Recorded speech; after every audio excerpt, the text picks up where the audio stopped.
Level 4 computer opponent on Lichess can be really tough for a lot of players to combat. So in this video, I'll show you how to beat it without a queen. So I'll tell you the methods I use to defeat it, and you can use it in your games too if you have a deficit, much lesser than a whole queen. So let's get started. My plan is do what's called a hippo setup, cast my king on the queen side with the queen's absent, and also just launching an attack with a pawn on the king side. So now the first point comes in.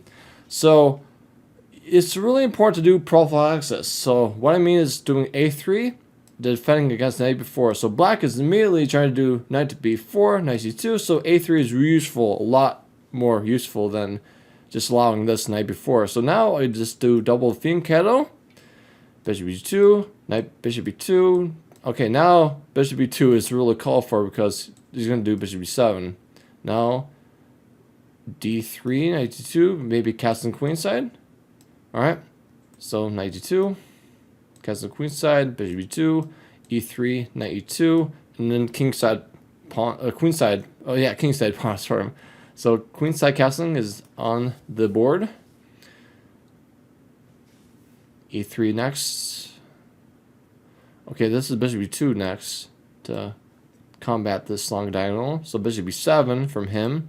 Okay, this one attacking the f2 pawn. So no worries about this one. I can do something like rook f1, defending f2. h3 next to get the knight back from the. Okay, it goes there permanently. So I'll do knight e3, knight e2. And the rook is really useful in the f file anyways, so attacking the king side is the next goal. So it's already stationed to do this. Okay, the moves knight too much, so now pawn storm. So let's see, most efficient way I can do it is, let me think. Is it really important to think about these things as well? Down a queen is not a joke. Let's do h4. h5 is a threat. Okay, again, he's moving like a crazy man. I want to double up. Okay, all right. There. So again, we need to think.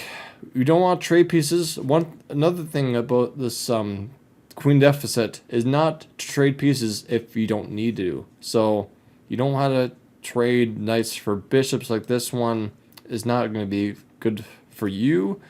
You want to do something more slower, more methodical. And taking this pawn, there's going to be something like f takes g. The rook going to be f file.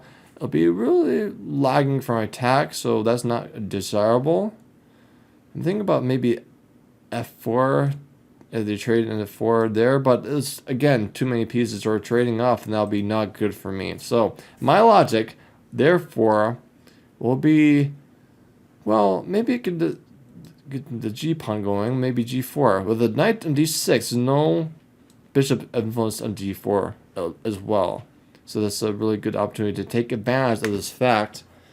So our rook f8. So I maybe just have permission to take on g6 now with the rook on not an f8. So maybe, okay, he was there. I'll just take the pawn. So 2 pawns for 1. That's nice and lovely. Okay, this is there, and you want to go maybe d5, attacking the g4 pawn, possibly. Maybe this one, maybe. Yeah, let's see what he does. I expect d5. He should go to d5. Yeah, he does. He does in fact go d5. I can do f5, but well, this for the sake of opening the g file up, maybe. So looks like it's promising. I don't know if it's good, but I just did it. Open the g file up for my pieces. Something like, okay, he goes there. I could do rook g1. Opening up for attacks on the g file. Okay, he goes there. Threats, maybe. I'm thinking about a 4, take there. Knight goes back somewhere like f7 back. But that, oh, okay, this is the thing. This one take the G7 bishop. They take back. Well, there's a bishop and G2 in the way under this tactic, so that's a little bit of a obstacle. That'd be so good. I don't want to trade up too many pieces like nav3. That'd be too much. I think that's asking for too much, and this bishop is maybe later on, this one on b2, maybe later a key attacker. This end the king. So why not try to experiment, see where it goes if they do nav3. Trying to check in g5. Okay, in this one, taking g5. Okay, he wants to take an f5 rather. Okay.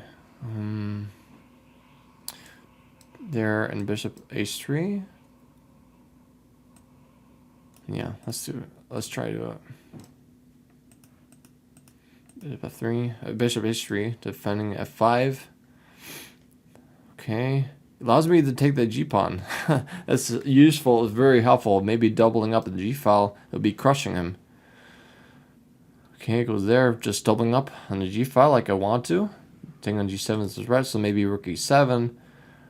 Possible for him. Queen e7. Okay, this is where I think about tactics. So I've taken there twice. What is left for me? I have 2 bishops for a knight and 2 rooks, and that'll be not good for me. So this is so big a deficit to win material. 2 rooks for a bishop and queen. It leaving me with really little to play with. So I'm thinking about f6 to the sake of maybe turning off the bishop for the rook, but maybe then that is not so much helpful. Maybe not so much helpful at all. But maybe in that case we can do, well, also knight e5 is, I was thinking about tactics like this one, take the queen, take there, bishop takes e5, but the problem is this knight on c6 is helping out the defense of this pawn, so it's a really much of a spoil alert from this game. There's no rook g6 to make sure the knight could move away, just allowing this tactic to happen. So maybe I can do this one. Rook g6, attack the knight, and then if the knight moves, f6 comes into play. Okay, now f6. So this is working out in my favor really much. So taking h7 with a rook. Let me see.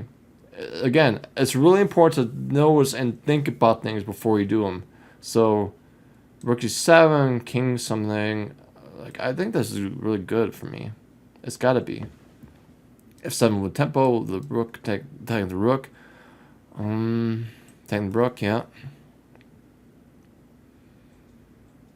And maybe rook g8. Maybe not now, but okay, bishop e5. It's got to be crushing. Bishop e5. There's so much material that can be had and discovered. Oh, okay. It's like. It's so close to mate. Let's find a checkmate. So, find the mate, guys. This is a double check. The king has to go to h7. Bishop f5. The king has to go to h6. And then, well, rook h1. Queen has to block. Take the queen as mates. Yeah, Yeah, that's the mate. That's the mate. But the knight is blocking. Well, there's no bishop, but this one. King h6. Rook h1. Take the queen h4. And it'll win the game. I win against this Kapir, and we get a checkmate. So this is how I defeat a level 4 Stockfish Kapir and Lichess without a queen. So thank you for watching, and I'll see you in the next video.